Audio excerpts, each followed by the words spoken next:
in the temple courts, sitting among the teachers, listening to them and asking them questions.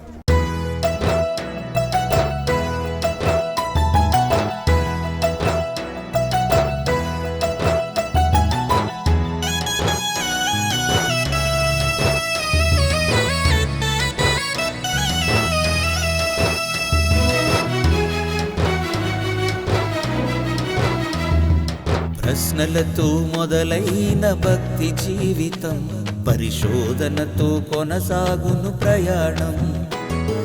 ప్రశ్నలతో మొదలైన భక్తి జీవితం పరిశోధనతో కొనసాగును ప్రయాణం.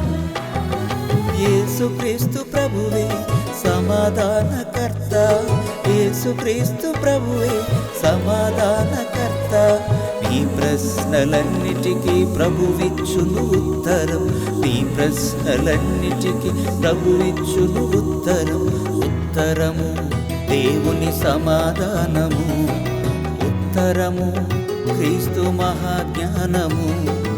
ఉత్తరము దేవుని సమాధానము, ఉత్తరము క్రీస్తు మహాజ్ఞానము.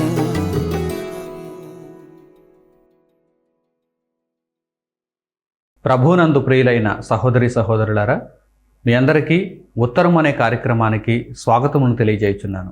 మన ప్రభువును రక్షకుడునైన యేసుక్రీస్తు వారి పేరిట నా హృదయపూర్వకమైన వందనములు తెలియజేస్తూ, ఈరోజు దేవుని రాజ్యమును గూర్చి కలుగుతున్నటువంటి సందేహాలకు సమాధానాన్ని తెలియచేయటానికి నేను దేవుని కృపను బట్టి సిద్ధపడి ఉన్నాను. యేసుక్రీస్తు రాజ్యం లేక దేవుని రాజ్యం, దీని నిమిత్తమై అనేక మందికి ప్రశ్నలున్నాయి. సందేహాలతో వారు దేవుని జ్ఞానమును తెలుసుకోలేకపోతున్నారు. నేటి కాలమందే కాదు, యేసుక్రీస్తు ప్రభువు శరీరధారిగా ఈ భూమి మీద ఉన్న కాలంలో కూడా అనేక మందికి, పరిసయ్యులలో, శాస్త్రులలో, నాటి అధికారులలో, ప్రధాన యాజకులలో అనేక మందికి ఉన్నటువంటి సందేహం దేవుని రాజ్యమును గూర్చిన సందేహం. యేసు రాజ్యము ఎక్కడ ఉంది? యూదుల రాజును అంటున్నాడు, భూమి మీద దేవుని రాజ్యమును అనేక మందికి ప్రకటిస్తున్నాడు, దేవుని రాజ్యంలో మీరంతా చేరాలని ఆయన తెలియజేస్తున్నాడు. ఇంతకీ దేవుని రాజ్యం ఎక్కడుంది? లోకమందు ఎన్నో రాజ్యాలు ఉన్నాయి, ఎన్నో పార్టీలు ఉన్నాయి, వాటికి రాజులు ఉన్నారు, అధిపతులు ఉన్నారు. ఆ రాజ్యాలు స్పష్టంగా భౌతికంగా కనిపిస్తున్నాయి. ఆ రాజ్యాలతో పాటే యేసు రాజ్యాన్ని కూడా నాటి జనులు, నేటి జనులు ఆలోచిస్తూ యేసు రాజ్యం ఎక్కడుంది అంటున్నారు. పరిశుద్ధ గ్రంథంలో దేవుడు చాలా వివరణాత్మకంగా దేవుని రాజ్యమును గూర్చిన సంగతులను పొందుపరిచాడు. అయితే వీటిని అర్థం చేసుకోవటంలో అనేక మంది విఫలమైపోవడం చేత నేటికి దేవుని రాజ్యము విషయమై ప్రశ్నలతోనే మిగిలిపోయారు. కనుక దేవుని ప్రేమను బట్టి, దేవుని కృపను బట్టి, దేవుని రాజ్యమును గూర్చినటువంటి అనేకమైనటువంటి సంగతులను, వారి ప్రశ్నలకు సమాధానాలుగా ఈ సందర్భంలో, ఈ పాఠములో నేను మీ అందరికీ ఇవ్వాలని, తద్వారా మానవ జాతికి దేవుని రాజ్యమును గూర్చి ఒక స్పష్టతను తెలియచేయాలని నేను కోరుకుంటున్నాను. ప్రియులారా, అసలు మొట్టమొదట దేవుని రాజ్యము లేక యేసు రాజ్యము, ఈ రెండు ఒకే పదాలు. దేవుని రాజ్యం అన్నా, యేసు రాజ్యం అన్నా, క్రీస్తు రాజ్యం అన్నా ఒకటే, ఒకే రాజ్యానికి సంబంధించినటువంటి పర్యాయ పదాలు ఇవన్నీ కూడా. అలాగే మరో విషయం కూడా చెబుతాను. సంఘము అన్నా, దేవుని సమూహము అన్నా, దేవుని బిడ్డలు అన్నా, దేవుని ప్రజలు అన్నా ఇవన్నీ కూడా ఒకే అర్థాన్ని ఇచ్చేటువంటి పదాలు. అసలు దేవుని రాజ్యము, దేవుని సంఘము, యేసు రాజ్యము, క్రీస్తు సంఘము అంటే ఏమిటి? దీనికి ఒక మంచి నిర్వచనాన్ని దేవుడిచ్చాడు. పరిశుద్ధ గ్రంథంలో చాలా చక్కని నిర్వచనం ఉంది. ఒక్కొక్కటిగా వివరాలను మనం తెలుసుకుంటూ దేవుని రాజ్యము విషయమై మంచి జ్ఞానాన్ని మనం పొందుదాం. అసలు ఎటువంటి సందేహం లేనటువంటి జ్ఞానాన్ని మనం పొందుతాం. ప్రియులారా, పరిశుద్ధ గ్రంథములు తెరవండి. అపోస్తుల కార్యములు 20వ అధ్యాయము 28వ వచనంలో పొందుపరచబడినటువంటి మాటను చూడండి. అపోస్తుల కార్యములు 20వ అధ్యాయము 28వ వచనం. దేవుడు తన స్వరక్తమిచ్చి సంపాదించిన తన సంఘమును కాయుటకు పరిశుద్ధాత్మ మిమ్మును దేనియందు అధ్యక్షులనుగా ఉంచెనో ఆ యావత్తు మందను గూర్చియు మీ మట్టుకు మిమ్మును గూర్చియు జాగ్రత్తగా ఉండుడి. ఇక్కడ వ్రాయబడినటువంటి మాటలలో దేవుడు తన స్వరక్తమిచ్చి సంపాదించిన తన సంఘము అని పొందుపరచబడింది. అంటే దేవుని రాజ్యము లేక యేసు రాజ్యము, దేవుని సంఘము, ఈ సమూహము అసలు ఎలా ప్రారంభమైంది? దేవుడు తన స్వరక్తమిచ్చి సంపాదించుకున్నాడు. దేవుడు తన స్వరక్తమిచ్చి సంపాదించుకున్నాడు. దేవుడు అనగా యేసుక్రీస్తు ప్రభు. యేసుక్రీస్తు ప్రభువు, లార్డ్. ఆయన తన స్వరక్తమిచ్చి తండ్రి అయిన దేవుడు యేసుక్రీస్తు ప్రభువును లోకంలోని పంపించాడు. దేవుడు తన స్వరక్తమిచ్చి సంపాదించిన తన సంఘము. అంటే దేవుని రాజ్యం అసలు ఎలా ఉద్భవించింది, యేసు రాజ్యం అసలు ఎలా ప్రారంభమైంది, ఈ విషయాన్ని మనం పరిశుద్ధ గ్రంథంలో ఆరాధిస్తే దేవుడు తన స్వరక్తమిచ్చి సంపాదించుకున్నాడు. ఒక్కొక్కరు అందులో చేరుతున్నారు. ఈరోజు విశ్వవ్యాప్తమైంది. ప్రపంచ నలుమూలలకు దేవుని రాజ్యం వెళ్ళింది. దేవుని రాజ్యంలో ఉన్నవారు ప్రపంచ నలుమూలలా ఉన్నారు అని అర్థం. దేవుని సంఘంలో ఉన్నవారు ప్రపంచ నలుమూలల నలుదిక్కుల ఉన్నారని అర్థం. ఈ సంఘం ఎలా ప్రారంభమైంది?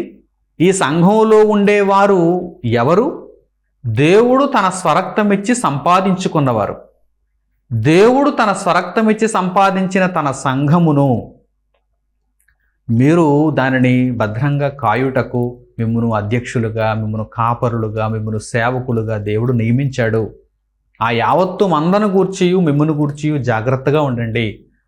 ఇది దేవుని రాజ్యంలో ఉండే ప్రతి ఒక్కరికి దేవుడు చెబుతున్నటువంటి ఒక మంచి జాగ్రత్త, ఒక మంచి సూచన. ఈ సూచన మనం విన్నప్పుడు మనం జాగ్రత్త పడాలని, అలాగే అందులో ఉన్న మంద అంతటిని, మంద అనగానే అందులో ఉన్న ఆ క్రౌడ్, మంద అనగానే అర్థం ఏంటి? దేవుని సంఘము, సంఘంలో ఉన్నవారు, వారిని కూడా జాగ్రత్త పరచడానికి మనం దేవుని వాక్యమును ఆయుధముగా కలిగి యేసుక్రీస్తు మార్గంలో ముందుకు కొనసాగాలి. ఇప్పుడు మీకు అర్థమైందా? దేవుని రాజ్యము అనగానే దేవుడు తన స్వరక్తమిచ్చి సంపాదించుకున్నటువంటి సంఘము దేవుని రాజ్యం. ఎప్పటి నుండి ప్రారంభమైంది దేవుని రాజ్యము ఈ భూమి మీద? ఎప్పటి నుండి ప్రారంభమైంది? దేవుని వాక్యము శరీరధారిగా ఈ భూమి మీదకు యేసుక్రీస్తుగా వచ్చి తన స్వరక్తమిచ్చి, అంటే శిలువ మీద ఆయన మరణించి సమాధి చేయబడి తిరిగి లేచినప్పుడు సంఘం ప్రారంభమైంది. సంఘం ప్రారంభమైంది. పేతురు గారితో యేసుక్రీస్తు ప్రభువారు ఏమంటున్నారు? ఆయన శరీరధారిగా ఉన్న దినములలో నేను ఎవరినని ప్రజలు చెప్పుకుంటున్నారు అంటే, నీ ఒక ప్రవక్తవని ప్రజలు చెప్పుకుంటున్నారు అని శిష్యులంతా అంటున్నారు. మీరు ఏమనుకుంటున్నారు? నన్ను గూర్చి మీరేమనుకుంటున్నారు అని శిష్యులను అడిగినప్పుడు, యేసుక్రీస్తు ప్రభు శిష్యులను అడిగినప్పుడు, శిష్యులలో అపొస్తలుడైనటువంటి పేతురు నీవు దేవుని కుమారుడు అయిన క్రీస్తువు అని చెప్పాడు. చక్కని సమాధానం ఇచ్చాడు. సీమోను బర్యోనా, నీవు ధన్యుడవు. పరలోకమందున్న నా తండ్రి నీకు బయలుపరిచితేనే గాని ఈ సంగతి నీకు ఎవ్వరూ చెప్పలేరు, నీ అంతటి నీవు చెప్పలేవు. తండ్రి అయిన దేవుడు ఈ సంగతిని నీకు అనుగ్రహించాడు. ఇది చాలా మంచి రహస్యం. ఇది తెలుసుకోవలసినటువంటి జ్ఞానం. యేసుక్రీస్తు ప్రభు ఒక ప్రవక్త అని ఆ రోజు అనేక మంది అక్కడతో సరిపెట్టుకున్నారు. అద్భుతములు చేయువాడు, సూచక్రియలు చేయువాడు, మహత్కార్యములు చేయువాడు, మనకు ముందు వచ్చినటువంటి ప్రవక్తల వలె ఈయన కూడా ఒక ప్రవక్త అని అక్కడతో సరిపెట్టుకుంటున్నటువంటి ఆ ప్రజల మధ్య యేసును విశ్వసించిన వారిలో గొప్పవాడుగా పేతురు కనిపిస్తున్నాడు. పేతురు అలా నమ్మలేదు ప్రభువును, అలా విశ్వసించలేదు ప్రభువును. ఎలా విశ్వసించాడు? దేవుని కుమారుడు, ఈయనే మెస్సయ్య, ఈయనే దేవుని రాజ్యమునకు రాజుగా పంపబడినవాడు, ఈయనే క్రీస్తు, నీవు దేవుని కుమారుడు అయిన క్రీస్తువు, అభిషక్తుడవు. ఇది నిజం. ఈ నిజాన్ని ఒప్పుకున్నవాడు, ఈ నిజాన్ని నమ్మినవాడు, ఈ నిజాన్ని బహిరంగంగా చాటినవాడు పేతురు. కనుక పేతురుతో ప్రభు పలికిన మాట ఏంటంటే, నేను దేవుని రాజ్యమునకు రాజునని నీవు ఒప్పుకున్నావు, దానిని నీవు ఈరోజు ప్రత్యక్షపరిచావు. దేవుని రాజ్యంలో నీవు చేరాలి, నీతోనే దేవుని రాజ్యం ప్రారంభం అవ్వాలి అన్నారు యేసుక్రీస్తు ప్రభు. మరియు నువ్వు పేతురువు, ఈ బండ మీద నా సంఘమును కట్టుదును, పాతాళలోక ద్వారములు దాని ఎదుట నిలువనేరవు, పరలోక రాజ్యపు తాళపు చెవులు నీకు ఇచ్చేదను, మీరు భూమి మీద వేటిని బంధింతురో అవి పరలోకమందు బంధింపబడును, మీరు భూమి మీద వేటిని విప్పుదురో అవి పరలోకమందు విప్పబడును. ఇది దేవుని రాజ్యానికి ప్రారంభం. దేవుని రాజ్యము, యేసు రాజ్యము, దేవుని సంఘము యావత్తు మంద, దీనిని గూర్చినటువంటి ప్రారంభాన్ని ఇదిగో ఆ సందర్భంలో యేసుక్రీస్తు ప్రభువారు పేతురుతో తెలియజేశారు. పేతురు గారు పెంతుకొస్తున్న పండుగ దినమున దేవుని వాక్యాన్ని ఇశ్రాయేలీలకు, యూదులకు ప్రకటించారు. ఆ రోజు ఇంచుమించు 3,000 మంది దేవుని రాజ్యంలో చేర్చబడ్డారు. అలాగే వారితో ఆగిపోలేదు, అక్కడ నుండి ఆ ప్రక్రియ కొనసాగింపబడింది. అనుదినము ప్రభువు రక్షణ నొందుచున్న వారిని సంఘములో చేర్చుచుండెను, రాజ్యములో చేర్చుచుండెను. అంటే ప్రభు శరీరధారిగా ఉన్నప్పుడు ఆయన చెప్పినటువంటి మాటలు పేతురు గారి ద్వారా అలా నెరవేరాయి. ఇదిగో ఇప్పుడు మనము అలా నెరవేరుతూ నేటి కాలానికి దేవుని రాజ్యముగా, దేవుని సమూహముగా ఉన్నటువంటి క్రీస్తు రాజ్యంలో మనం కూడా ప్రవేశించగలుగుతున్నాం. ఈ సంఘం ప్రారంభం, ఈ సంఘంలోనికి ఎవరైనా అడుగు పెట్టాలంటే ఎలా రావాలి? దేవుడు తన స్వరక్తం ఇచ్చి సంపాదించుకున్నాడు, అట్టివారందరూ ఈ సంఘంలో ఉంటారు, అట్టివారందరూ ఈ రాజ్యంలో ఉంటారు. మీకు ఇక్కడి వరకు అర్థమైంది కదా? ఇప్పుడు మరిన్ని సంగతులు పరిశుద్ధ గ్రంథంలో మనం చూద్దాం. దేవుని రాజ్యమును గూర్చి అసలు మనం తెలుసుకోవలసినటువంటి చక్కని సంగతులు. కొలస్సీయులకు పౌలు గారు రాసిన పత్రిక 1వ అధ్యాయము 13వ వచనాన్ని చూడండి. కొలస్సీయులకు పౌలు గారు రాసిన పత్రిక 1వ అధ్యాయము 13వ వచనం.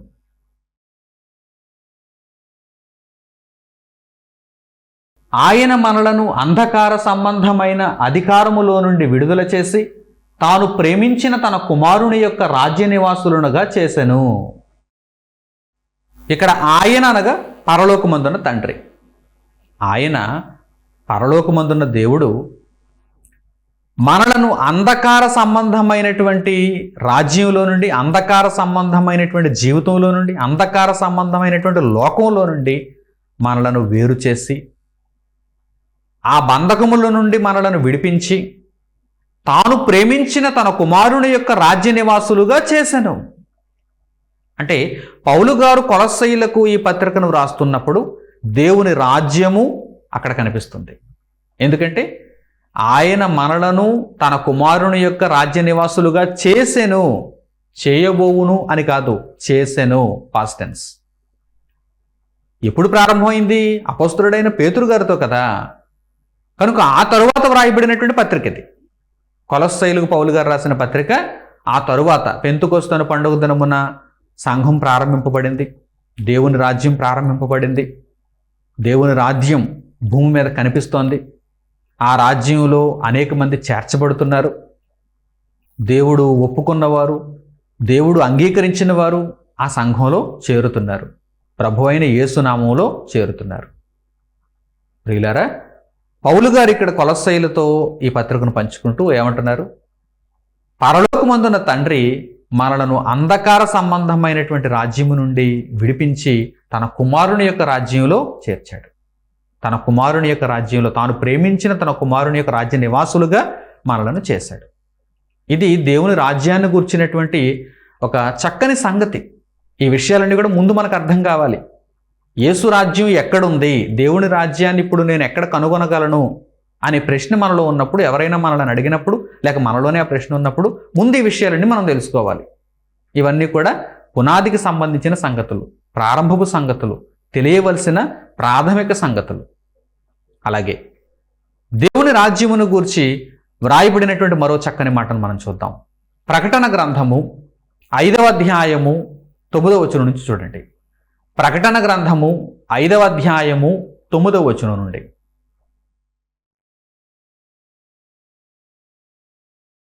ఆ పెద్దలు, నీవు ఆ గ్రంథమును తీసుకొని దాని ముద్రలను విప్పుటకు యోగ్యుడవు, నీవు వధింపబడిన వాడవై నీ రక్తమిచ్చి ప్రతి వంశములోనూ ఆయా భాషలు మాట్లాడు వారిలోనూ ప్రతి ప్రజలోనూ ప్రతి జనములోనూ దేవుని కొరకు మనుష్యులను కొని మా దేవునికి వారిని ఒక రాజ్యముగాను యాజకులనుగాను చేసేతివి గనుక వారు భూలోకమందు ఏలుదురని క్రొత్త పాట పాడుదురు. ఇక్కడ యోహాను గారికి దర్శనంలో కొందరు పెద్దలు కనిపిస్తున్నారు. ఆ పెద్దలు ప్రభు అయిన యేసుక్రీస్తుతో మాట్లాడుతున్నటువంటి దర్శనం ఆయన కనిపిస్తుంది. ఆ మాటల్లో ఏముందో చూడండి. ఆ పెద్దలు యేసుక్రీస్తు ప్రభుతో మాట్లాడుతున్నారు. అప్పటికి యేసుక్రీస్తు ప్రభు సిలువ వేయబడ్డారు, సమాధి చేయబడ్డారు, తిరిగి లేచారు, తండ్రి కుడిపార్శ్వమందు ఆసీనుడై ఉన్నారు. ఆ తర్వాత జరిగినటువంటి సందర్భం ఇది. ఆ పెద్దలు యేసుక్రీస్తు ప్రభుతో ఏమంటున్నారు చూడండి. నీవు దేవునికి ఒక రాజ్యమును సంపాదించావు, నీ రక్తాన్నిచ్చి ప్రతి ప్రజలోనూ ప్రతి వంశములోనూ ప్రతి జాతిలోనూ నీవు మనుష్యులను కొన్నావు, నీ నామమున దేవునికి వారందరూ కూడా అంగీకరింపబడుతున్నారు. దేవునికి ఒక రాజ్యమును నీవు స్థాపించావు, ఒక రాజ్యమును తయారు చేశావు. ఆ రాజ్యములో ఇప్పుడు అనేక మంది ఉన్నారు. ఇప్పుడు ఒకవేళ మీకు సందేహం కలగచ్చు, సాధారణంగా సందేహం కలగాలి. అదేంటంటే, ప్రభు అయిన యేసు శరీరధారిగా ఈ భూమి మీదకి వచ్చిన తరువాత రాజ్యం ప్రారంభం అయితే మరి అంతకు ముందు నీతిమంతులుగా ఉన్న వారందరూ ఎక్కడున్నారు? వారికి దేవుని రాజ్యంతో సంబంధం లేదా అంటే ఉంది. వారికి కూడా దేవుని రాజ్యంతో సంబంధం ఉంది. ఎక్కడ నుండి? నీతిమంతుడైన హేబెలు మొదలుకొని, భూమి మీద మొట్టమొదట నీతిమంతుడైనటువంటి హేబెలు మొదలుకొని ప్రతి ఒక్కరికి కూడా నీతిమంతులై పరలోకానికి అంగీకరింపబడేటువంటి ప్రతి ఒక్కరికి కూడా దేవుని రాజ్యంతో సంబంధం ఉంది. మరి దేవుని రాజ్యం పేతురు గారితో ప్రారంభమై పెంతుకొస్తున్న పండుగ దినము నాడు 3,000 మంది అందులో చేర్చబడి అలా కొనసాగుతున్నప్పుడు దానికి ముందు ఉన్నటువంటి వారికి దేవుని రాజ్యంతో సంబంధం ఎలా ఉంటుంది అని మీరు అడిగితే, వారు విశ్వాసము ద్వారా కన్నుమూశారు. విశ్వాసం ఉంచి కన్నుమూశారు. ప్రభు అయిన యేసు వస్తాడని, ఆయన దేవుని రాజ్యమును స్థాపిస్తాడని, ఆయన దేవుని రాజ్యంలో అనేక మందిని చేర్చుతాడని, ఆ దేవుని రాజ్యంలో నేను కూడా ఉండాలి అని విశ్వసిస్తూ కన్నుమూశారు. ఆ విశ్వాసమును కాపాడుకొని దేవునికి నీతియుక్తమైనటువంటి క్రియలను కనుపరిచి వారు కన్నుమూశారు. నీతిమంతుడైన హేబెలు మొదలుకొని యేసుక్రీస్తు ప్రభు వరకు ఎందరైతే నీతిమంతులు దేవుని కొరకు బ్రతికి కన్నుమూశారో వారందరూ కూడా పరదైసులో నెమ్మది పొందే స్థలంలో ఉన్నారు. అయితే వారికి ఇంకా పరలోకం రాలేదు. యేసుక్రీస్తు ప్రభు భూమి మీద శరీరధారిగా దేవుని యొక్క కార్యక్రమాలన్నింటినీ నెరవేర్చాలి, ధర్మశాస్త్రమును ఆయన పూర్తి చేయాలి, ఆ కాడిని తీసివేయాలి, ప్రవక్తలు ఆయనను గూర్చి పలికినటువంటి మాటలన్నీ నెరవేరబడాలి, ఆయన రక్తం చిందించాలి, ఆయన సమాధి చేయబడాలి, తిరిగి లేవాలి. ఇదంతా జరుగుతుంది అని వారు ఎదురు చూస్తూ పరదైసులో నెమ్మది పొందేటువంటి స్థలంలో వారు ఉన్నారు. ఎంత విశ్వాసంతో వారు ఉన్నారు చూడండి. ఇదంతా జరుగుతుందని వారు ఎదురు చూస్తున్నారు, పరదైసులో ఉండి ఎదురు చూస్తున్నారు. ఇదంతా జరిగితే వారు కూడా దేవుని రాజ్యంలోనికి వెళ్ళేటువంటి అవకాశం ఉంటుంది. ఇదంతా జరగకపోతే వారందరి పని అయిపోతుంది. ఇదంతా జరుగుతుందని అనగా యేసుక్రీస్తు ప్రభు ఖచ్చితంగా దేవుని మాటల ప్రకారం వచ్చి దేవుని మాటల ప్రకారం బ్రతికి నిష్కలంకుడుగా పవిత్రమైన వాడుగా రక్తాన్ని చిందించి సమాధి చేయబడి తిరిగి లేస్తాడని ఎంతో గొప్ప విశ్వాసంతో వారందరూ నమ్మారు. హేబెలు మొదలుకొని యేసుక్రీస్తు ప్రభు వరకు ఉన్న నీతిమంతులందరూ కూడా నమ్మారు. మిగిలిన వారందరూ అనీతిమంతులందరూ నమ్మలేదు. అంటే వారికి విశ్వాసం లేదు. ప్రభు వస్తాడా, మెస్సయ్య వస్తాడా, ఇప్పుడు మేము చనిపోతున్నా కానీ చనిపోయిన మేము మా ఆత్మలకు నాశనం లేదు గనక మా ఆత్మలు ఆయన రాజ్యంలో చేరాలంటే ఆయన వచ్చి దేవుని కార్యక్రమాలను నెరవేర్చి మమ్మును దేవుని రాజ్యంలో చేర్చుతాడా, మాకు దాని మీద ఎటువంటి నమ్మకం లేదు అని దేవుని కొరకు బ్రతకకుండా చనిపోయిన వారందరూ అనీతిమంతులు. వారందరూ కోకొల్లలుగా ఉంటారు. వారందరూ పాతాళంలో ఒక మూలకు త్రోయబడతారు. వారందరూ కూడా నిత్యాగ్ని నరకానికి నిర్ణయింపబడ్డారు. అయితే ఎందరైతే విశ్వాసము కలిగి మృతి నొందారో, అందుకే పరిశుద్ధ గ్రంథంలో వారు విశ్వాసము కలిగిన వారై మృతి నొందారు అని వ్రాయబడింది. ఏమిటా విశ్వాసం? ప్రభు అయిన యేసు రాజ్యంలో మేము కూడా చేర్చబడాలి. అప్పటి వరకు మాకు పరలోకం రాదు. అప్పటి వరకు మేము పరలోకంలో ప్రవేశించలేము. నీతిమంతులుగా మరణించి పరదేశులో నెమ్మది పొందే స్థలంలో అయితే ఉంటాము, కానీ మేము ప్రభు అయిన యేసు ద్వారా మాత్రమే పరలోకమందు ప్రవేశించగలం అని వారు విశ్వాసము కలిగిన వారై మృతి నొందారు. ఇది అక్కడ మీకు కలిగేటువంటి ప్రశ్నకు సమాధానం. ఇప్పుడు ఆ పెద్దలు ఏమంటున్నారు చూడండి. దర్శనంలో యోహాను గారు చూస్తున్నారు. పెద్దలు ఏమంటున్నారు చూడండి. నీవు ప్రతి ప్రజలోనూ దేవుని కొరకు మనుషులను కొన్నావు, నీ స్వరక్తం ఇచ్చి కొన్నావు, ఒక రాజ్యాన్ని దేవుని కొరకు సిద్ధం చేశావు, వారిని రాజులుగా యాజకులుగా మలిచావు, వారిని పరిశుద్ధులుగా మార్చావు. దేవుని రాజ్యంలో, యేసుక్రీస్తు ప్రభు యొక్క రాజ్యంలో ఉన్నవారందరూ ఎవరన్నమాట? దేవుని కొరకు బ్రతికేవారు, నీతిమంతులు, పరిశుద్ధులు, రాజులు, యాజకులు. అంత గొప్ప విలువ ఉంది వారికి. దేవుని రాజ్యంలో ఉండేవారికి అంత గొప్ప విలువ ఉంది. ప్రియులారా, దేవుని రాజ్యంలో ఇప్పుడు ఎవరెవరు ఉంటారో మీకు అర్థమవుతుందా? నీతిమంతుడైన హేబెలు మొదలుకొని ఈ భూమి మీద యేసుక్రీస్తు ప్రభు వారు మరలా రెండవ రాకడలో వచ్చేంత వరకు ఈ భూమి మీద బ్రతికిన నీతిమంతుడు ఎవరైతే చిట్ట చివరి నీతిమంతుడు ఉంటాడో అంతవరకు కూడా ప్రతి ఒక్కరూ దేవుని రాజ్యంలో ఉంటారు. నీతిమంతులైన ప్రతి ఒక్కరూ దేవుని రాజ్యంలో ఉంటారు. అది దేవుని రాజ్యం అంటే, అది యేసు రాజ్యం అంటే. ఏమనుకున్నారు? ఈ విషయాలన్నీ లోతులకు వెళ్ళి అర్థం చేసుకొని మనోనేత్రములు తెరిచి ఆత్మజ్ఞానాన్ని పొందితే తప్ప మీకు అంత సులువుగా అర్థం కావు. పైన ఏదో భూమి మీద తాత్కాలికమైనటువంటి రాజ్యాలను చూచి ఆ తాత్కాలిక రాజ్యాలతో ఈ సర్వశ్రేష్టమైనటువంటి క్రీస్తు రాజ్యాన్ని పోల్చుతున్నారా? మీకు ఏమర్థం అవుతుంది అలా అయితే? అందుకే ప్రశ్నలు. ఇప్పుడు ప్రశ్న ఎప్పుడు పుట్టిందో, ఎక్కడ పుట్టిందో, ఎలా పుట్టిందో, ఏ వాక్య భాగంలో పుట్టిందో మీకు తెలియజేస్తాను. యేసుక్రీస్తు ప్రభు ఈ భూమి మీదకి శరీరధారిగా వస్తున్నప్పుడు పలుకుబడినటువంటి కొన్ని మాటలు ఉన్నాయి. ఆ మాటలలో వారికి ప్రశ్నలు పుట్టాయి. ఆ మాటలనే చూద్దాం. ఆ ప్రశ్నలను మనం నివృత్తి చేద్దాం. ఆ ప్రశ్నలకు సమాధానాలను తెలుసుకుందాం. లూకాసు వార్త 1వ అధ్యాయము 28వ వచనం నుంచి చూడండి. లూకాసు వార్త 1వ అధ్యాయము 28వ వచనం నుంచి.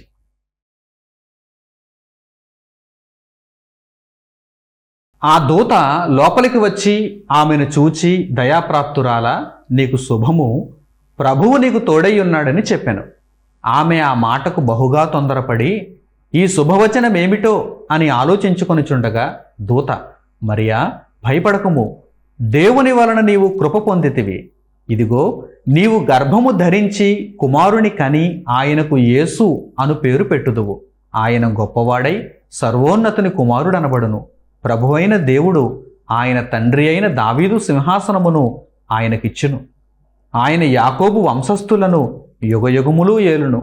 ఆయన రాజ్యము అంతము లేనిదై ఉండునని ఆమెతో చెప్పాను. కన్యక అయినటువంటి మరియకు గబ్రియేల్ అనేటువంటి దేవదూత వచ్చి యేసు ప్రభువు యొక్క జననాన్ని గూర్చి ముందుగా ఈ సంగతులను తెలియజేశారు.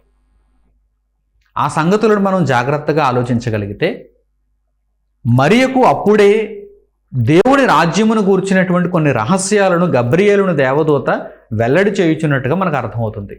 నీ గర్భాన వచ్చుచున్నవాడు దేవుని కుమారుడు, దావీదు కుమారుడుగా శరీరమును బట్టి ఎంచబడుతూ నీ గర్భంలో నుండి వస్తున్నాడు. దావీదు కుమారుడని శరీరమును బట్టి ఎంచబడుతున్నాడు, కానీ ఆయన దేవుని కుమారుడు. నీ కుమారుడు కాదు, యోసేపు కుమారుడు కాదు, లోకమందు మనుషులకు పుట్టినవాడు కాదు. ఆయన దేవుని కుమారుడు, ఆత్మగా దేవుని యొద్ద ఉన్నవాడు. ఇప్పుడు శరీరాన్ని ధరించుకోవటానికి నీ గర్భంలో నుండి శరీరాన్ని ధరించుకుని బయటకు వస్తున్నాడు. దావీదు కుమారుడని ఎంచబడుటకు నీ గర్భం ద్వారా బయటకు వస్తున్నాడు. ఈ విషయాన్ని గబ్రియేలును దేవదూత మరియకు తెలియజేశారు. ఇంకా ఏమని తెలియజేశారు? ఆయన గొప్పవాడు మరలా గొప్పవాడుగా ఉండాలి. గొప్పవాడుగా పరలోకంలో ఉన్నాడు. గొప్పవాడుగా భూమి మీద బ్రతికితే తప్ప మరలా గొప్పవాడు కాలేడు కదా. బాగా అర్థం చేసుకుంటున్నారా? చాలా చక్కగా ఇక్కడ మీరు వాక్యాన్ని ధ్యానం చేయాలి. ఆయన గొప్పవాడై సర్వోన్నతుని కుమారుడు అనబడును. ఆయన గొప్పవాడై సర్వోన్నతుని కుమారుడు అనబడటం ఏంటి? అప్పటికే ఆయన సర్వోన్నతుని కుమారుడు కదా. మరలా ఆయన సర్వోన్నతుని కుమారుడు అనబడును అంటే అర్థం ఏంటి? దేవుడిచ్చిన ఆ ఆధిక్యతను ఆయన కాపాడుకుంటాడు. ఆయనకున్న ఆధిక్యతను ఆయన కాపాడుకుంటాడు. ఇప్పుడు యేసుప్రభువు దేవుని కుమారుడుగా లోకంలోనికి శరీరధారిగా వచ్చాడు. వచ్చి సాతాను శోధించినప్పుడు ఆ శోధనలకు లొంగిపోయాడు అనుకోండి ఆయన. ఫర్ ఎగ్జాంపుల్ అనుకోండి, అప్పుడు దేవుని కుమారుడు అనబడతాడా? సాతాను కుమారుడు అనబడతాడు అప్పుడు. కానీ ఎప్పుడైనా ఆయన లొంగిపోయాడా? లేదు. ఎందుకు లొంగిపోలేదు? అసలు ఆయన భూమి మీద శరీరధారిగా ఉన్నటువంటి దినములలో బ్రతికిన బ్రతుకును కూర్చి మాట్లాడమంటే పౌలు గారు హెబ్రీలకు రాసిన పత్రిక 5వ అధ్యాయం 6-7 వచనాలలో రాయబడిన మాటలండి. ఆయన శరీరధారిగా ఉన్నప్పుడు, శరీరధారిగా ఆయన భూమి మీద నివసించిన కాలములో ఆయన ఎలా ఉన్నాడు? మహారోదనతోనూ వేదనతోనూ కన్నీళ్లతోనూ తను మరణము నుండి రక్షింపగలవానికి ప్రార్థనలు యాచనలు చేసి భయభక్తులు కలిగిన వాడు అయినందున ఆయన అంగీకరింపబడెను. అదేంటి? ఆయన అంత కష్టపడ్డా, అంత వేదన అనుభవించాడా, అంత కన్నీళ్లతో జీవితాన్ని గడిపాడా, అంత భయభక్తులతో ఉన్నాడా? ఎందుకు అంటే ఆయన దేవుని కుమారుడు. ఆయన భూమి మీద ఉన్నంతకాలము కూడా దేవుని కుమారుడుగానే బ్రతకాలి. ఏ విషయంలో కూడా తప్పిపోకూడదు. కనుక దేవదూత మరియ దగ్గరకు వచ్చి ఆయన యొక్క జననాన్ని గూర్చి తెలియజేస్తున్నప్పుడు ఆయన గొప్పవాడై సర్వోన్నతుని కుమారుడు అనబడును, దేవుని కుమారుడు అనబడును అంటే ఆయన తన జీవితంలో ఈ విషయాలన్నీ కూడా రుజువు చేస్తాడు. అంత గొప్పగా ఆయన జీవిస్తాడు, అంత భయభక్తులతో ఆయన తన జీవితాన్ని గడుపుతాడు అని తెలియజేశారు. అలాగే రాజ్యాన్ని గూర్చి కూడా ఆయన ప్రస్తావించారు. ఆ దేవదూత రాజ్యమును గూర్చి కూడా, దేవుని రాజ్యమును గూర్చి కూడా ప్రస్తావించారు. ఏమని ప్రస్తావించారు? తన తండ్రి అయిన దావీదు రాజ్యమును దేవుడు ఆయనకిస్తాడు. దావీదుకు దేవుడు మాట ఇచ్చాడు. ఏంటంటే, నీ సింహాసనం నిరంతరం ఉంటుంది. లౌకికంగా కాకపోవచ్చు, ఎందుకంటే లౌకికంగా ఈ ఇశ్రాయేలీలు యూదులు శత్రు దేశాల చెరకు వెళ్ళిపోతారు. వారు దేవుని మార్గము నుండి తొలగిపోతారు. లౌకికంగా ఈ రాజ్యం పతనం అవుతుంది, చీలిపోతుంది, తర్వాత పతనం అవుతుంది. కానీ నేను ఆ దీపమును మాత్రం ఆరిపోనివ్వను, ఆ పేరును మాత్రం నేను చెరిపివేయను. దావీదు, తరతరములకు నిత్యము నీ సింహాసనం అలాగే ఉంటుంది, అలా ఉండటానికి నా కుమారుని పంపిస్తాను అని దావీదు ఉండగానే, దావీదు భూమి మీద బ్రతికున్నప్పుడు దేవుడు దావీదుకు తెలియజేశాడు. ఇప్పుడు ఆ మాట కొనసాగింపుగా గబ్రియేలును దేవదూత దేవుని రాజ్యమును గురించి ప్రస్తావిస్తూ, తన తండ్రి అయిన దావీదు రాజ్యమును దేవుడు ఈయనకిస్తాడు అంటే ఈయన ద్వారా కొనసాగింపబడుతుంది. నిత్యము ఉండాలంటే నిత్యము ఉండేవాడు కదా ఆ రాజ్యానికి రాజు అవ్వాలి, నిత్యము ఉండేవారు కదా ఆ రాజ్యంలో ప్రజలవ్వాలి. ఎప్పటికప్పుడు మరణించేవారు, ఎప్పటికప్పుడు తొలగిపోయేవారు మరలా ఆ రాజ్యంలో ఉంటే ఆ రాజ్యం కూలిపోతుంది కదా. కనుక దేవుడు ఆ రాజ్యమును నిత్యము ఉంచాలనుకున్నాడు అంటే నిత్యము ఉండే రాజు ఉండాలి, నిత్యము ఉండే ప్రజలు ఉండాలి. నిత్యము ఉండే రాజు ఎవరు? ఇప్పుడు యేసుక్రీస్తు ప్రభువే. ఎందుకంటే ఆయన భూమి మీద దేవుని కొరకు బ్రతికిన వాడై మరణించి సమాధిని గెలిచి తిరిగి లేచాడు. ఆయన జీవించుచున్నాడు, ఆయన నిత్యము ఉన్నవాడు. ఇప్పుడు మనము నిత్యత్వంలోనికి ప్రవేశించడానికి ఇదిగో ఈ బ్రతుకు పోరాటంలో దేవుని వాక్యాన్ని నెరవేర్చుచు ముందు కొనసాగుతున్నాం. మనం నిత్యము బ్రతికే వారముగా ఉంటే ఆయన రాజ్యంలో సుస్థిరంగా ఉంటాం. అదే దావీదుకు దేవుడిచ్చిన మాట, ఆ మాటకు నెరవేర్పు. ఆ దావీదు రాజ్యమును ఈయన కొనసాగిస్తాడు, నిత్యము ఈయన కొనసాగిస్తాడు అని దేవుడు ఇక్కడ ఈ విషయాలను దేవదూత ద్వారా మరియకు తెలియజేశాడు. ప్రియులారా, ఈ విషయాలను జాగ్రత్తగా మనసులో ఉంచుకోవాలి. ఇక్కడ అనేక మందికి కలుగుతున్నటువంటి సందేహాలు ఏంటంటే, దావీదు రాజ్యమును యేసుక్రీస్తు ప్రభు కొనసాగిస్తే భూమి మీద లౌకికంగా ఒక రోమా సామ్రాజ్యంలాగో, ఒక గ్రీకు సామ్రాజ్యంలాగో, లేక ఒక బబులోను సామ్రాజ్యంలాగో ఉండాలి, కానీ పరలోక సంబంధమైన రాజ్యం అంటాడేంటి అంటారు. ఎందుకు? యేసు పరలోక సంబంధమైన రాజ్యం అని ఎందుకు చెప్పాడు? నిత్యత్వానికి సంబంధించిన రాజ్యంగా మారింది కనుక. దావీదు రాజ్యమును లౌకికంగా దేవుడు చూపించాలంటే అసలు పరలోకంలో నుండి దేవుని వాక్యం శరీరధారిగా భూమి మీదకి రావాల్సిన అవసరమే ఉంది? ఈ భూమి మీద మనుషులే దానిని కొనసాగించుకుంటూ వెళ్ళిపోవచ్చు కదా. దేవుడు ఆ విధంగా వారిని ఆశీర్వదించవచ్చు కదా. లేదు, దేవుని యొక్క సంకల్పం ఏంటంటే, నీ రాజ్యము, ఈ పేరు, ఈ సింహాసనం నిత్యత్వానికి వెళ్ళాలి, నిత్యత్వానికి కొనసాగింపబడాలి. అది దేవుని సంకల్పం. అందుకే పిలాతు అతనికి అర్థం కానటువంటి సంగతులను యేసుక్రీస్తు ప్రభువును పిలాతు అడుగుతున్నప్పుడు యేసుక్రీస్తు ప్రభు ఇచ్చిన సమాధానాలు మనం చూడాలి. ఒక్కసారి ఆ సందర్భం దగ్గరకు మనం వెళదాం. ఈ విషయాలు ఇంకా మనకు చక్కగా అర్థమవుతాయి. యేసు రాజ్యమును గూర్చి, దేవుని రాజ్యమును గూర్చి అక్కడ మనకు ఇంకా అనేక విషయాలు బోధపడతాయి. యోహాను సువార్త 18వ అధ్యాయము 33వ వచనం నుంచి చూడండి. యోహాను సువార్త 18వ అధ్యాయము 33వ వచనం నుంచి.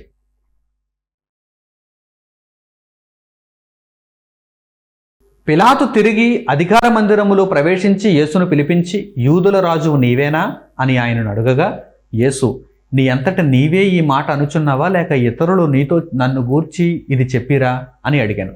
అందుకు పిలాతు, నేను యూదుడనా ఏమి?